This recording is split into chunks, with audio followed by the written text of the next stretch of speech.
Hello दोस्तों, स्वागत है आपका हमारे यूट्यूब चैनल पे। आज हम 10th क्लास का साइंस का चैप्टर नंबर 2 स्टार्ट करेंगे, एसिड्स बेसिस एंड साल्ट्स। ठीक है, ये इसका पार्ट 1 है, ये अलग अलग पार्ट्स में रहेगा। चलिए शुरू करते हैं। चैप्टर नंबर 2 है ये, acids base and salts. Start करने से पहले मैं आपको बता दूँ, आप अपने साथ अपनी बुक और एक पेंसिल लेके बैठे। मैं कुछ लाइन अंडरलाइन कराऊंगा तो उनको अंडरलाइन कर लें, जिससे आपको नोट्स बनाने में आसानी होगी और आप उससे इजीली पढ़ सकते हैं। आपको तो बार बार पूरी बुक पढ़ने की ज़रूरत नहीं पड़ेगी। चलिए स्टार्ट करते हैं। ये कह रहा है, you have learned in the previous classes, आपने पिछली क्लासों में पढ़ा होगा, that the sour and bitter taste of food are due to acid and base respectively. ये कह रहा है कि आपने पढ़ा होगा कि जो खाना होता है वो खट्टा हो जाता है, कड़वा हो जाता है, किसके कारण? एसिड और बेस के कारण। प्रेजेंट इन दम, ये कह रहा है कि उनमें एसिड और बेस प्रेजेंट होते हैं, इसलिए खाना खट्टा और कड़वा हमें महसूस होता है खराब होने के बाद। If someone in the family is suffering from a problem of acidity after over eating, which of the following would you suggest as a remedy? Lemon juice, vinegar और बेकिंग सोडा सॉल्यूशन। ये कह रहा है कि मान लो आपके घर में किसी को एसिडिटी हो गई है, तो उसको आप क्या खिलाओगे, क्या सजेस्ट करोगे? Lemon juice, vinegar, baking soda.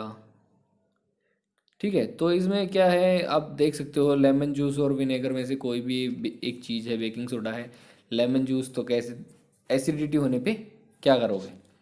ये कह रहा है, which property did you think of while choosing the remedy? आप कौन सी प्रॉपर्टी सोचोगे ये रेमेडी, ये इलाज सोच बताने में उसे? Surely you must have to use your knowledge about the ability of acid and base nullify each others effect. ये यार सिंपल सी बात है, आपको नॉलेज होगी एसिड और बेस के बारे में, तो आप वही चुनोगे कि एसिड और बेस एक दूसरे को नलीफाई कर दे, यानी कि जीरो कर दे। ठीक है, recall how we tested sour and bitter substance without testing them. ये कह रहा है, हम बिना टेस्ट के उनको कैसे बता सकते हैं कि ये खट्टा होगा या कड़वा होगा? दो चीज़ें अलग अलग होती हैं, खट्टा अलग होता है, कड़वा अलग होता है। ठीक है, you already know that acid are sour in taste. ये लाइन अंडरलाइन करने की है, बहुत इंपॉर्टेंट लाइन है।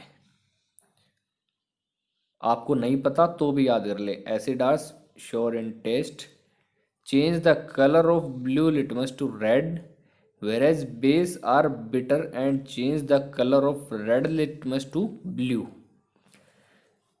ये बहुत इंपॉर्टेंट लाइन है, और ये क्वेश्चंस आपको, जो आप एसएससी सीजीएल वगैरह की गवर्नमेंट जॉब की तैयारी करते हैं, तो ये क्वेश्चन उनमें भी पूछा जाता है। हालांकि इतना आसान तो नहीं पूछा जाता, टेस्ट तो नहीं पूछा जाता, लेकिन हाँ इनका लिटमस कलर का पेपर का कलर जरूर पूछ लिया जाता है, इनका टेस्ट नहीं पूछा जाता। ये कह रहा है कि जो एसिड होते हैं वो खट्टे होते हैं, टेस्ट में श्योर होते हैं। ठीक है, और जो ब्लू लिटमस, एक लिटमस पेपर होता है, एक पेपर टाइप होता है, अगर हम उसको एसिड के अंदर डुबा देते हैं उस पेपर को, तो ब्लू कलर का वो पेपर होता है, तो रेड कलर में कन्वर्ट हो जाता है। वैसे ही क्या होता है, बेस के अंदर जब हम डालते हैं, तो बेस क्या होते हैं? बेस होते हैं कड़वे, बिटर, बिटर का मतलब होता है कड़वे, कड़वे होते हैं। और ये जो रेड लिटमस पेपर होता है उसको ब्लू में बदल देते हैं, ये होता है बेस का। अब ये कह रहा है, अब लिटमस पेपर क्या होता है, लिटमस के बारे में बताएगा। Litmus is a natural indicator, ये एक इंडिकेटर है, नेचुरल इंडिकेटर है, प्राकृतिक। Turmeric is an another such indicator. Turmeric क्या होता है? हल्दी, हल्दी भी एक क्या है, ऐसा ही इंडिकेटर है। Have you notice that stain of curry on a white cloth become reddish brown when soap which is basic in nature scrubbed on it. ये देखिए, ये बिल्कुल सीधी सी सिंपल सी बात बता रहा है, ये आप घर पे भी करके देख सकते हैं। टर्मरिक होती है, हल्दी होती है, तो ये कह रहा है, you have notice stain of curry, जब आपके कोई कड़ी का दाग लग जाता है आपके वाइट क्लॉथ पे, तो क्या होता है, आप उसको जैसे ही साबुन डालते हो, साबुन क्या होता है? बेसिक होता है, उसमें बेस होता है साबुन में, तो क्या हो जाता है? रेडिश ब्राउन कलर का हो जाता है वो दाग। वैसे भी आप डाल के देख सकते हो, अगर किसी कपड़े पे, खराब कपड़े पे डाल लो आप, सफ़ेद, कोई सफ़ेद कपड़ा हो, कोई कपड़े का टुकड़ा हो, तो आप उसके ऊपर थोड़ी सी हल्दी रगड़ना, फिर उसको साबुन में डुबो दो ना, तो आप ये करके देख सकते हो। सिंपल सा एक्सपेरिमेंट है।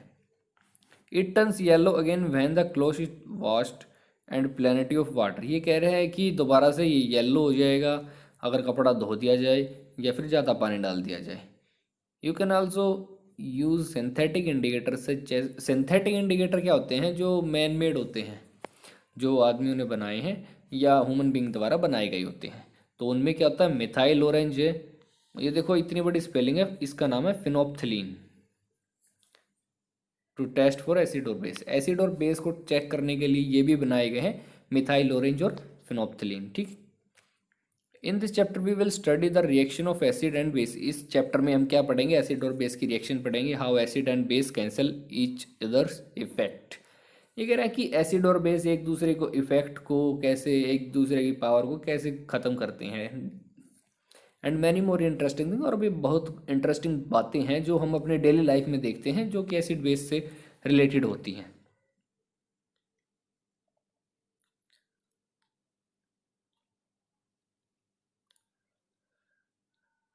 अभी आते हैं 2.1 पे। ये कह रहे हैं understanding the chemical properties of acid. अभी हम एसिड और बेस की क्या पढ़ेंगे? केमिकल प्रॉपर्टीज़ क्या होती हैं।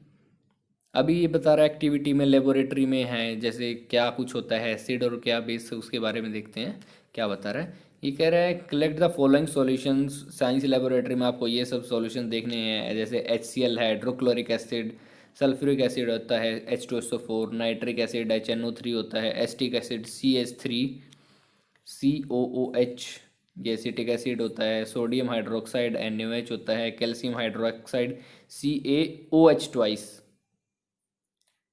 Potassium hydroxide KOH, magnesium hydroxide MgOH2 ice. ठीक है, ये जैसे मैं बोल रहा हूँ ऐसे पढ़ना है, MgOH twice.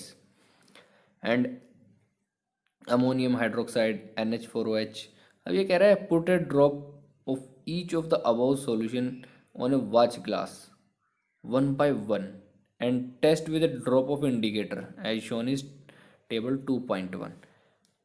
What change in color did you observe with red litmus, blue litmus, phenolphthalein and methyl orange solution for each of the following? Tablet your observation. ये कह रहा है कि भाई ये सब चीज़ें आपको लेनी है और इसमें क्या चेंजेस होने वाले हैं वो आपको लिखने हैं। जैसे HCl है, HC यहाँ पे लिखना है आपको, HCl लिखना है। फिर आपको करना है रेड लिटमस सॉल्यूशन लेना है, ब्लू लिटमस है, ये सॉल्यूशन है, रेड है, ब्लू है, फिनोप्थिलीन और मिथाइल ऑरेंज, ये अलग अलग चीज़ें हैं। फिर आपने यहाँ पे लिखा जैसे HCl, यहाँ आप HCl लिखेंगे, HCl फिर लिखिएगा red litmus solution. Red litmus को ये किस तरह कन्वर्ट करता है, ब्लू को कैसे कन्वर्ट करता है, फिनोप्थिलीन को किस कलर में, मिथाइल ऑरेंज को किस कलर में चेंज करता है, ये सब आपको लिखना है। फिर ये कह रहा है इससे क्या होगा? All this indicator tell us whether a substance is acidic और basic by change in colour. ये कह रहा है अलग अलग कलर देंगे, एसिड में अलग कलर देंगे, बेस में अलग कलर देंगे। ये सब क्या है? ये सब इंडिकेटर्स हैं। इंडिकेटर्स बोले तो ये वो चीज़ें हैं जो हमें बताती हैं कौन सी चीज़ एसिड है, कौन सी चीज़ बेस है, इसीलिए इनको क्या बोलते हैं? इंडिकेटर। इंडिकेटर का पता ही है आपको, इंडिकेटर का मतलब वो इंडिकेट करने वाला, यानी कि बताने वाला, दिखाने वाला, दर्शाने वाला। फिर कह रहा है there are some substances whose odour changes in acidic और बेसिक मीडियम। ये कह रहा है कि उसका स्मेल भी चेंज हो जाती है, ऑर्डर भी चेंज होता है। All these are olfactory indicator, उनको ऑल फैक्टर इंडिकेटर बोला जाता है। Let us try out these indicators. तो इन इंडिकेटर्स के बारे में बताना चाह रहा है ये। एक्टिविटी कह रहा है take some finely chopped onions in a plastic bag along with some strips of clean clothes. Tie up bag tightly and leave overnight and fridge.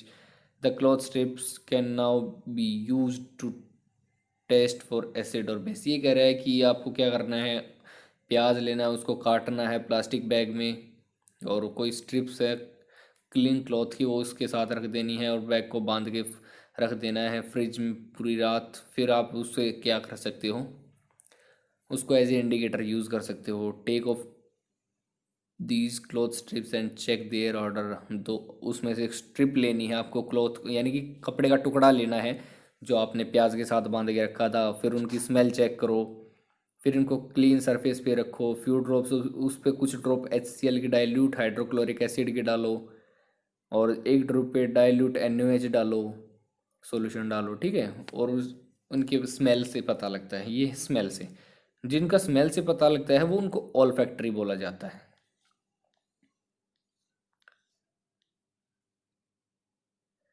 ये बस यही बता रहा है कि आपको ऑब्जर्वेशन करनी है, कुछ ड्रॉप उसकी डालनी, कुछ दूसरे की डाल देनी है, फिर उनकी स्मेल चेक करनी है, अलग अलग सब्सटेंस डालने हैं। पहले HCl डाला था, NaOH डाला था, वेनिला डाल दिया, ऐसे ही अलग अलग डाल के आपको चेक करना है। ये आप लेबोरेटरी में कर सकते हैं। अगर नहीं करेंगे तो आप इनके नीचे आप आगे आएगा एसिड और बेस फुल एक्सप्लेनेशन के साथ।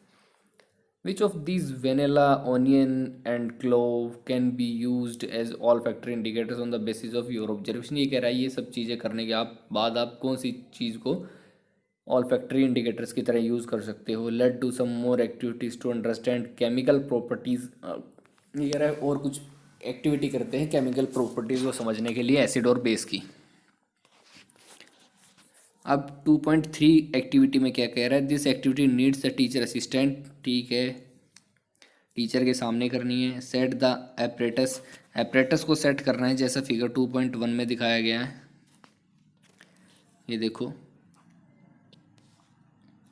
फिर कह रहा है take about 5 ml of dilute sulphuric acid in a test tube, add few pieces of zinc granules to it. ये देखो, इसने देखो ये लिया टेस्ट ट्यूब ली है, इसके अंदर डाइल्यूट सल्फ्यूरिक एसिड डाला, इसके अंदर क्या डाल दिया? जिंक ग्रेनुअल्स डाल दिए। जिंक ग्रेनुअल्स डालने के बाद क्या कर रहा है? इसमें से कुछ गैस निकलेगी, स्टॉपर लगा दिया, इससे गैस बाहर निकलेगी। एक बीच में नली लगा रखी है, ट्यूब लगा रखी है, ट्यूब के अंदर से गैस जाएगी, गैस पास होती हुई ये जा रही है यहाँ पे। अब ये देखो नीचे क्या कर रखा है इसने? सोप सॉल्यूशन लगा रखा है। सोप सॉल्यूशन में क्या होता है? सोप सॉल्यूशन में अगर हम फूंक मारते हैं तो क्या होता है? बबल्स बनते हैं। बचपन में फूंक मार मार के वो बल गुब्बारे से बना बना के बुलबुले बोलते हैं जिनको बबल्स, वो उड़ाते थे, तो वही काम इसने किया है। गैस इधर से जाएगी और बबल्स बन बन के निकलेंगे। बबल्स, अब उनके सामने कैंडल रखेंगे तो क्या होगा? जो ये बबल्स हैं जल जाएंगे। हाइड्रोजन क्या होती है? आग पकड़ती है हाइड्रोजन, ठीक है। तो उससे क्या होगा? एक पॉप साउंड, जैसे छोटे छोटे बॉम्ब नहीं होते, चिटपिट चिटपिट ऐसी आवाज़ करते हैं, वो ऐसे आवाज़ करेगी। पॉप साउंड ये बता रहे हैं उसके जैसे, ठीक है।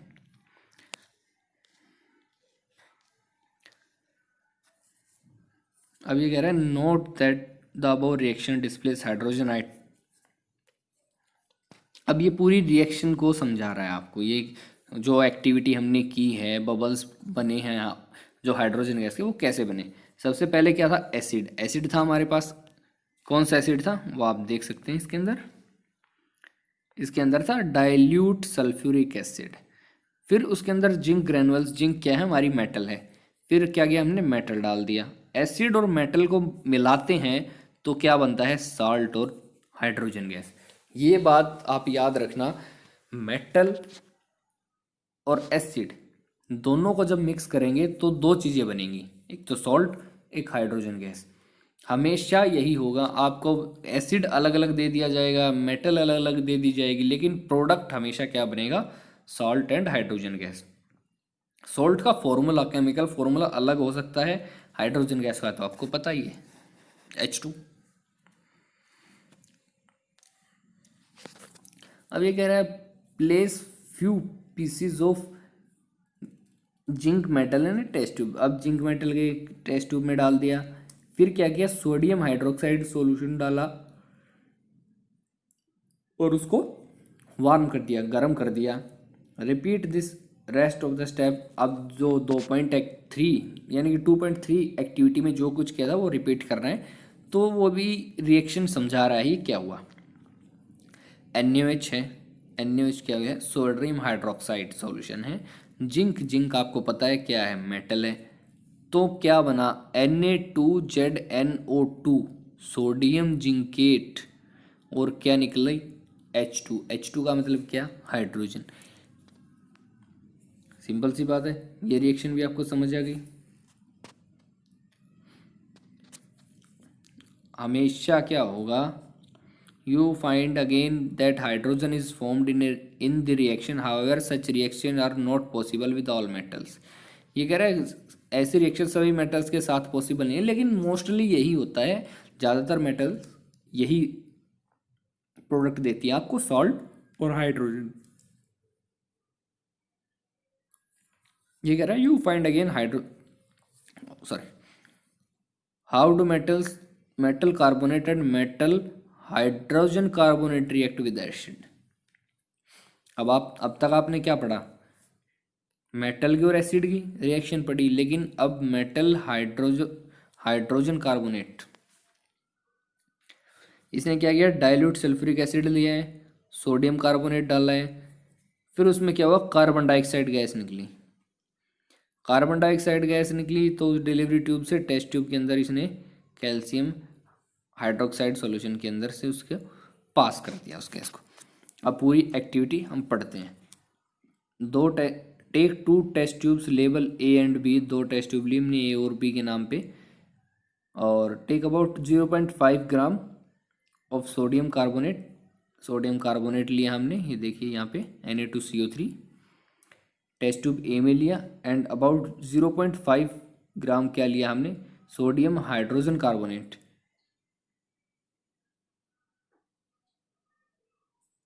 NaCO3 ये किस में लिया हमने, टेस्ट ट्यूब बी में लिया। अब कह रहा है add about 2 ml of dilute HCl in both test tube. इसमें भी हमने क्या किया, HCl डाल दिया। दूसरी टेस्ट ट्यूब थी उसमें भी हमने टेस्ट ट्यूब में HCl डाल दिया। व्हाट डू यू ऑब्जर्व, क्या हुआ, pass the gas produced in each case through the lime water calcium hydroxide solution. Calcium hydroxide solution जिसका दूसरा नाम होता है लाइम वाटर, और इसके अंदर से पास करना है आपको गैस को, और आपको ऑब्जर्वेशन नोट करनी है। क्या ऑब्जर्वेशंस होंगी, क्या रिएक्शंस होंगी, वो सब मैं आपको नीचे जो दे रखी वो बताता हूँ। टेस्ट ट्यूब ए में क्या होगा, टेस्ट ट्यूब बी में क्या होगा, दोनों में मैं बताता हूँ। टेस्ट ट्यूब ए में क्या होता है, Na2CO3 था, यानी कि सोडियम कार्बोनेट, और उसके अंदर हमने क्या मिलाया, HCl हाइड्रोक्लोरिक एसिड। तो क्या होगा, NaCl बन जाएगा। NaCl क्या होता है, सॉल्ट होता है, कॉमन सॉल्ट जो हम घर पे खाते हैं, सफ़ेद नमक, वो होता है ये। H2O यानी कि पानी, CO2 यानी कि कार्बन डाइऑक्साइड। मेटल्स था, स्टार्टिंग में मेटल था, मेटल के साथ कौन सी गैस निकल रही थी, हाइड्रोजन। लेकिन अब मेटल नहीं है, मेटल कार्बोनेट है, जैसे सोडियम कार्बोनेट है। अब टेस्ट ट्यूब बी है NaCO3, सोडियम हाइड्रोजन कार्बोनेट, ये था खाली कार्बोनेट, सिर्फ कार्बोनेट। ये क्या है, सोडियम हाइड्रोजन कार्बोनेट, इसमें हाइड्रोजन भी है, उसको HCl से पास करेंगे, हाइड्रोक्लोरिक एसिड डालेंगे, तो क्या बनेगा, NaCl, H2O और CO2। सेम है, आप देख सकते हो सेम प्रोडक्ट बन रहे हैं। On passing the carbon dioxide gas evolve through lime water. अब बाकी काम तो हमारा हो गया, गैस तो हमने बना ली, लेकिन अब क्या है, उस गैस को हम क्विक लाइम से पास करेंगे। लाइम वाटर बोला जाता है CaOH को। ये क्वेश्चन आपसे काफ़ी बार पूछा जा सकता है, ठीक है। क्विक लाइम या लाइम वाटर का केमिकल फॉर्मूला CaOH ट्वाइस, ठीक है। फिर उसको कार्बन डाइऑक्साइड को इसके थ्रू पास करेंगे, तो क्या बनेगा, CaCO3 calcium carbonate, white precipitate बनेगा, यानी कि पाउडर टाइप बनेगा। जैसे पाउडर को पानी में मिक्स कर देते हैं तो वैसा कुछ बन जाता है, वही बनेगा, वाइट प्रेसिपिटेट उसको बोला जाता है। कैल्शियम कार्बोनेट इसका नाम है, और H2 वाटर बनेगा, ठीक है। अब ये कह रहा है दूसरी चीज, CaCO3 calcium carbonate, H2O water था। अब उसके अंदर क्या किया हमने, और CO2 ऐड कर दी। CO2 इसके अंदर से पास करेंगे तो CaHCO3 whole twice soluble in water, ये सोल्यूबल है वाटर में, और जो वाइस प्रेसिपिटेट होता है वो सोल्यूबल नहीं होता। दोनों में ये डिफरेंस है। पहले देखो ये बना था कार्बन डाइऑक्साइड गैस, ये हमने लिया था टेस्ट ट्यूब के अंदर लाइम वाटर, कार्बन डाइऑक्साइड इसके अंदर से पास की तो हमारा CO3 बन गया और H2O वाटर बन गया। लेकिन अब हमने क्या किया, ये दोनों चीज़ हमारे पास थी लेकिन हमने और भी ज़्यादा कार्बन डाइऑक्साइड इसके अंदर से पास कर दी, तो क्या बनेगा, एक ऐसा सॉल्यूशन बन जाएगा जो सोल्यूबल होता है। पहले तो बनेगा ऐसा सॉल्यूशन जो सोल्यूबल नहीं होता वाटर में, फिर एक ऐसा सॉल्यूशन बन जाएगा अगर और भी ज़्यादा कार्बन डाइऑक्साइड उसके अंदर से पास करते रहेंगे तो एक ऐसा सॉल्यूशन बनेगा जो कि वाटर में सोल्यूबल होगा। अभी कह रहे हैं limestone, chalk and marble are different form of calcium carbonate. Calcium carbonate quick lime आपने पढ़ा था, ये CO3 ये क्या होता है, कैल्शियम कार्बोनेट है, ये अलग अलग होता है। लाइमस्टोन, चौक, चौक जिससे बोर्ड पे लिखते हैं ये वो चौक है, marble are different form of calcium carbonate. तो ये लाइन आप अंडरलाइन कर सकते हैं, ये लाइन आपसे एग्जाम्पल पूछा जा सकता है कैल्शियम कार्बोनेट का, कोई एग्जाम्पल बताओ, तो आप लिख सकते हो लाइमस्टोन, चौक, मार्बल, ठीक है। All metal carbonate and hydrogen carbonate react with acid to give a corresponding salt, carbon dioxide and water। ये देखो वही लाइन इसने लिख दी जो मैंने अब तक आपको पढ़ाई है, पूरी लाइन ये यहाँ से यहाँ तक, ठीक है। ये कह रहा है कि कोई भी मेटल कार्बोनेट है या हाइड्रोजन कार्बोनेट है तो जब भी वो एसिड के साथ रिएक्ट करेगा तो आपको सॉल्ट, कार्बन डाइऑक्साइड और वाटर, ये तीन चीज़ प्रोडक्ट में देगा। प्रोडक्ट यानी कि रिएक्शन करने के बाद ये तीन चीज़ें बनेंगी। तो नीचे इसने इस इतनी बड़ी लाइन को फॉर्मूले के रूप में लिख के दिखा दिया है। Metal carbonate, metal hydrogen carbonate को हम एसिड के साथ जोड़ेंगे तो हमें सॉल्ट मिलेगा, कार्बन डाइऑक्साइड मिलेगा और वाटर मिलेगा। अब कह रहा है हाउ डू एसिड और base react with each other. अब तक तो हमने देख लिया कि मेटल के साथ कैसे रिएक्ट करते हैं, अब हम पढ़ेंगे कि जो एसिड है और बेस है दोनों को एक दूसरे के साथ मिक्स कर दिया जाए तो क्या रिएक्शंस बनेंगी, वो एक बार देख लेते हैं। एक्टिविटी 2.6 में कह रहा है take about 2 ml of dilute NaOH। 2 ml आपने डाइल्यूट NaOH लेना है और उसमें क्या करना है, 2 ड्रॉप्स फिनोप्थिलीन सॉल्यूशन की ऐड करनी है। फिनोप्थिलीन क्या होता है ये मैं आपको बता चुका हूँ। फिनोप्थिलीन एक इंडिकेटर होता है जो हमें एसिड और बेस के डिफरेंस के बारे में बताता है कलर चेंज करके। What is the colour of the solution, इस सॉल्यूशन का कलर पूछ रहा है। फिर क्या कह रहा है add dilute HCl solution to the above solution drop by drop. अब क्या करना है, जो आपने NaOH लिया था उसके अंदर आपने ड्रॉप बाय ड्रॉप क्या डालना है, HCl हाइड्रोक्लोरिक एसिड। NaOH क्या है, जहां पे OH आ जाए तो समझ जाना कि ये है बेस, और जहां पे सिर्फ अकेला हाइड्रोजन हो वो होता है एसिड। ज़्यादातर केस में यही होता है, OH वहां पे आएगा वहां जहां बेस होता है, और सिर्फ H हो, हाइड्रोजन हो तो वो क्या होता है, एसिड होता है। ये मैंने आपको पहचान बता दी है।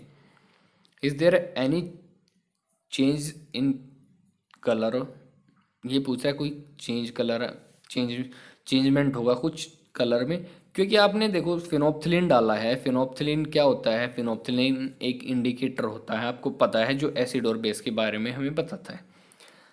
जैसे आप NaOH लिया था, NaOH के अंदर फिनोप्थिलीन डालोगे तो अलग होगा, और अगर एसिड के अंदर डालोगे तो अलग होगा। इसीलिए तो दोनों का डिफरेंस पता लगता है। Does the pink colour of phenolphthalein reappear,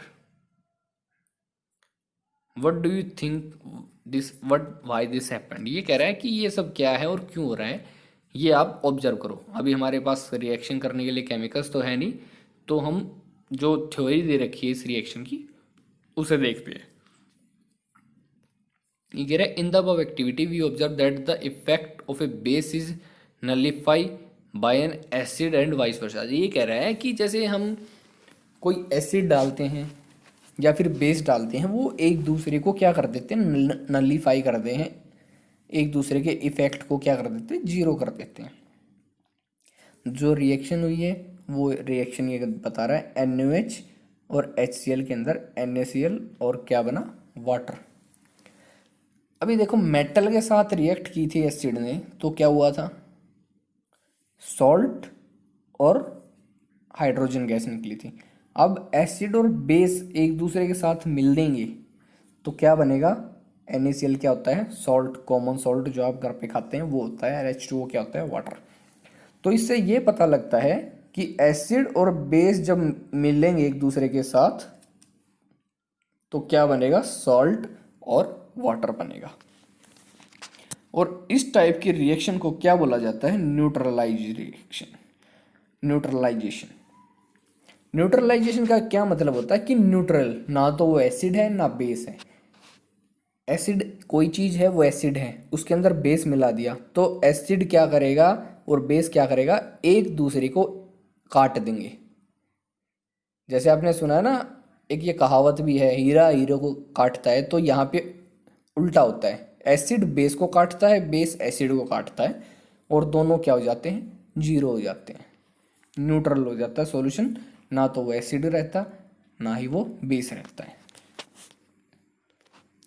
तो इससे क्या पता लगता है, और न्यूट्रल होने के बाद क्या बनता है, सॉल्ट। इसका मतलब क्या है, सॉल्ट कैसे होते हैं, न्यूट्रल, ना तो वो एसिड होते हैं ना बेस होते हैं। Reaction of metallic oxide with acid. अब ये कह रहा है कि जो मेटालिक ऑक्साइड होते हैं, जो मेटल्स होते हैं, उनकी ऑक्सीजन के साथ रिएक्शन कराती है तो रिएक्शन हो जाती है तो ऑक्साइड बन जाते हैं। उन ऑक्साइड की एसिड के साथ क्या रिएक्शन रहेगी वो अब देखते हैं। Take a small amount of copper oxide in a beaker and add dilute hydrochloric acid slowly while stirring. ये कह रहा है कि आपको क्या लेना है, कॉपर ऑक्साइड। फिर कह रहा है note the colour of the solution, colour आपको नोट करना है सॉल्यूशन का। What has happen to the copper oxide, copper oxide के साथ क्या होगा। तो अभी हमारे पास इक्विपमेंट वगैरह तो है नहीं, तो हम इसकी थ्योरी कर लेते हैं। You will notice that the color of the solution became blue green and the copper oxide dissolved। ये कह रहा है कि आप देखोगे कि जो सॉल्यूशन का कलर है वो ब्लू ग्रीन टाइप का हो जाएगा और जो कॉपर ऑक्साइड है वो डिजोल्व हो जाएगा। The blue green colour of the solution is due to the formation of copper chloride in the reaction. अब ये कह रहा है जो आपको कलर दिखाई देगा वो कलर क्यों होगा, वो कलर होगा कॉपर क्लोराइड का। The general reaction between the metal oxide and the acid can be written as, metal oxide acid दोनों को मिक्स करेंगे तो क्या बनेगा, सॉल्ट और वाटर। यहाँ भी क्या बना था, सॉल्ट और वाटर। एसिड और बेस को किया तो भी सॉल्ट एंड वाटर। आप बस ज़्यादा कुछ मत करो, ये चीज़ जितनी आपने पढ़ी है इसको आप सिर्फ छोटी सी चीज़ भी लिख सकते हो, ये रिएक्शन याद करके। मेटल ऑक्साइड और एसिड को हम प्लस करेंगे तो सॉल्ट वाटर बनेगा, एसिड बेस को प्लस करेंगे तो सॉल्ट एंड वाटर बनेगा। आप ये पढ़ सकते हो जैसे, और इसका एग्जाम्पल तो आपको याद करना ही पड़ेगा। जैसे आपको ये सब भी याद करना पड़ेगा कि जो कॉपर होता है वो क्या होता है, कॉपर ऑक्साइड किस टाइप का होता है। कलर, आपको कलर्स वगैरह याद करने पड़ेंगे कि कौन किस कलर में चेंज हो रहा है। ये कह रहा है now right the balance equation for the above. अब भी क्या कर रहा है, आपको बैलेंस इक्वेशन बनानी है। बैलेंस इक्वेशन आपने पढ़ी होगी, ठीक है। ये कह रहे हैं कि now right the balance the equation for the above reaction since metallic oxide. जब ये कह रहा है मेटालिक ऑक्साइड होते हैं, एसिड के साथ रिएक्ट करते हैं तो क्या देते हैं, सॉल्ट और वाटर देते हैं। सिमिलरली ऐसे ही क्या होता है कि जो बेस होता है, similar reaction of base with N acid, reaction होती है बेस और एसिड की तो क्या होता है, metallic oxide are said to be basic oxide. तो मेटालिक ऑक्साइड क्या ऐसी हो जाती है, वो बेसिक ऑक्साइड हो जाती है, बेस में कन्वर्ट हो जाती हैं। यार reaction of a non metallic oxide with base, metallic oxide का तो आपने पढ़ लिया, वो एसिड के साथ था, लेकिन अब क्या है, नॉन मेटालिक। नॉन मेटालिक का बेस के साथ reaction. You saw the reaction between the carbon dioxide and calcium hydroxide. आपने देखो मैंने बताया था कार्बन डाइऑक्साइड को क्विक लाइम के अंदर से हम पास करते हैं, लाइम वाटर कैल्शियम हाइड्रोक्साइड। आप ये याद रखना, बार बार मैं कह रहा हूँ, ये आपसे ज़रूर पूछा जाएगा। लाइम वाटर या क्विक लाइम एक ही बात होती है, उसका नाम क्या होता है, कैल्शियम हाइड्रोक्साइड, या आपसे इसका केमिकल फॉर्मूला भी पूछा जा सकता है। अब कह रहा है कैल्शियम हाइड्रोक्साइड जो कि एक बेस है, रिएक्ट्स विद कार्बन डाइऑक्साइड के साथ रिएक्ट करेगा तो क्या बनेगा, सॉल्ट और वाटर बनेगा। Since this is similar to the reaction between base and acid we can conclude that non metallic are in acidic in nature. तो ये कह रहा है कि भाई हम देखो बहुत ही बढ़िया बात बोल ली इसने यहाँ पे। ये बोल रहा है एसिड और बेस को हम मिलाते हैं तो क्या बनता है, सॉल्ट और वाटर। लेकिन हमने क्या किया, हमने जो नॉन मेटालिक ऑक्साइड है,